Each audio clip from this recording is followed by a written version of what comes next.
অতি চমু প্ৰশ্নৰ উত্তৰ। ১ নম্বৰ কুৱেশ্যন, পৰিকল্পনা ধাৰণাটো ভাৰতে কৰ পৰা লৈছিল? উত্তৰ, পৰিকল্পনা ধাৰণাটো ভাৰতে সমাজবাদী ছোভিয়েট ইউনিয়নৰ পৰা লৈছিল। ২ নম্বৰ কুৱেশ্যন, পৰিকল্পনা আয়োগ কেতিয়া গঠন কৰা হৈছিল? উত্তৰ, ১৯৫০ চনৰ ১৫ মাৰ্চত পৰিকল্পনা আয়োগ গঠন কৰা হৈছিল। ৩ নম্বৰ কুৱেশ্যন, কোন বছৰৰ পৰা প্ৰথম পঞ্চবাৰ্ষিক পৰিকল্পনা আৰম্ভ কৰা হৈছিল? উত্তৰ, ১৯৪১ চনৰ পৰা প্ৰথম পঞ্চবাৰ্ষিক পৰিকল্পনা আৰম্ভ কৰা হৈছিল। ৪ নম্বৰ কুৱেশ্যন, কেতিয়াৰ পৰা দশম পঞ্চবাৰ্ষিক পৰিকল্পনা আৰম্ভ কৰা হৈছিল?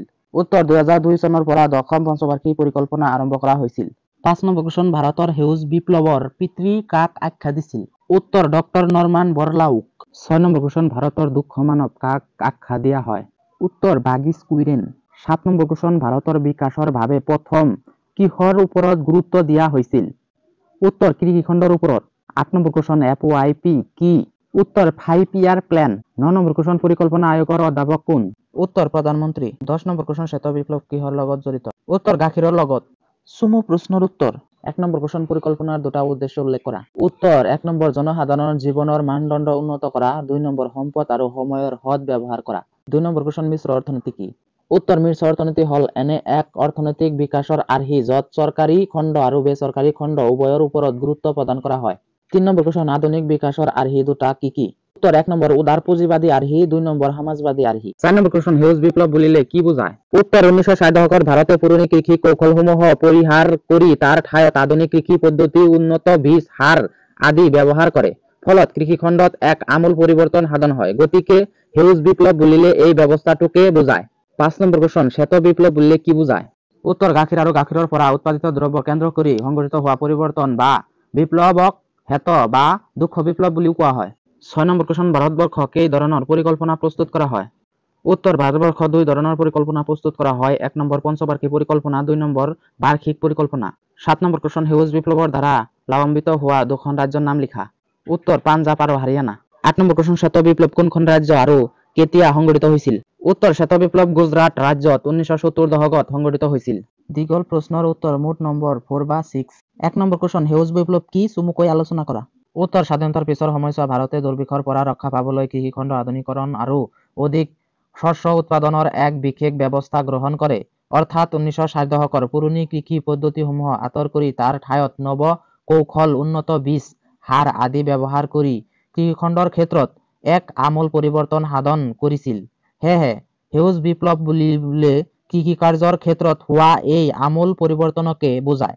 অৱশ্য সেউজ বিপ্লৱ ভাৰতৰ সকলো ৰাজ্যত সৃষ্টি হোৱা নাছিল আৰু ইয়াৰ দ্বাৰা কিছুমান বিশেষ ৰাজ্যহে লাভান্বিত হৈছিল, হে পাঞ্জাৱ, হাৰিয়ানা আদি। ২ নম্বৰ কুৱেশ্যন, ভাৰতত পৰিকল্পনা উদ্দেশ্যসমূহ আলোচনা কৰা।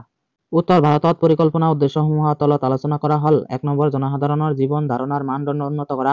২ নম্বৰ, দেশ সকলো সম্পদ উপযুক্ত আৰু সৎ ব্যৱহাৰ কৰাৰ লগতে সময়ৰ সৎ ব্যৱহাৰ কৰা। ৩ নম্বৰ, ভাৰতৰ সকলো ৰাজ্য বা সকলো অঞ্চল সমানে বিকাশ সাধন কৰা।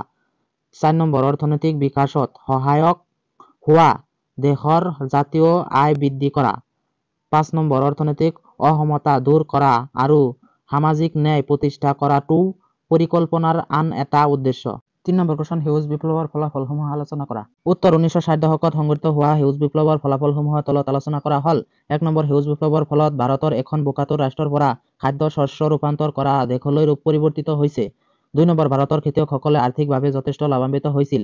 ৩ নম্বৰ, সেউজ বিপ্লৱৰ ফলত কিছুসংখ্যক খেতিয়ক আৰ্থিকভাৱে শক্তিশালী হৈ ৰাজনৈতিক ক্ষমতা লাভ কৰিবলৈ সক্ষম হৈছিল।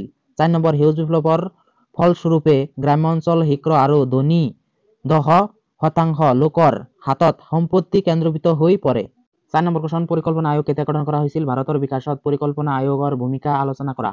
উত্তৰ, পৰিকল্পনা আয়োগে ১৯৫০ চনৰ ১৫ মাৰ্চ গঠন কৰা হৈছিল। পৰিকল্পনা আয়োগৰ ভূমিকা। ১ নম্বৰ, পৰিকল্পনা আয়োগে ভাৰতৰ বিকাশৰ ক্ষেত্ৰত প্ৰয়োজন হোৱা কৌশলসমূহ গ্ৰহণ কৰি বিকশিত ভাৰতবৰ্ষ গঢ়াৰ ক্ষেত্ৰত অৱদান আগবঢ়াইছে। ২ নম্বৰ, পৰিকল্পনা আয়োগে ভাৰতৰ মুখামুখি হোৱা সমস্যাসমূহ সমাধানৰ বাবে অৰ্থাৎ নিবনুৱা সমস্যা, দৰিদ্ৰতা, দুৰ্ভিক্ষ আদি নিৰ্মূল কৰাৰ উপযুক্ত উপায় উদ্ভাৱনৰ ক্ষেত্ৰত গুৰুত্বপূৰ্ণ ভূমিকা গ্ৰহণ কৰিছে। ৩ নম্বৰ, পৰিকল্পনা আয়োগে ভাৰতৰ আধুনিকীকৰণৰ বাবে আৰু কৃষি ঔদ্যোগিক খণ্ডৰ বিকাশৰ বাবে ৫ বছৰীয়া আৰু এবছৰীয়া পৰিকল্পনা গ্ৰহণ কৰিছে। ৪ নম্বৰ, পৰিকল্পনা আয়োগৰ ভাৰতৰ অৰ্থ সামাজিক উন্নয়নৰ বাবে জাতি বৃদ্ধি, জীৱন ধাৰণৰ মানদণ্ড উন্নীতকৰণ আদিৰ ওপৰত গুৰুত্ব দি আহিছে। গতিকে দেখা যায় যে পৰিকল্পনা আয়োগে ভাৰতৰ বিকাশৰ বাবে এক নিৰ্ণায়ক ভূমিকা গ্ৰহণ কৰি আহিছে। 5 নম্বৰ কুৱেশ্যন, স্বাধীনতাৰ পিছত পৰিকল্পনা বিকাশৰ সৈতে জড়িত মূল বিতৰ্কসমূহ আলোচনা কৰা।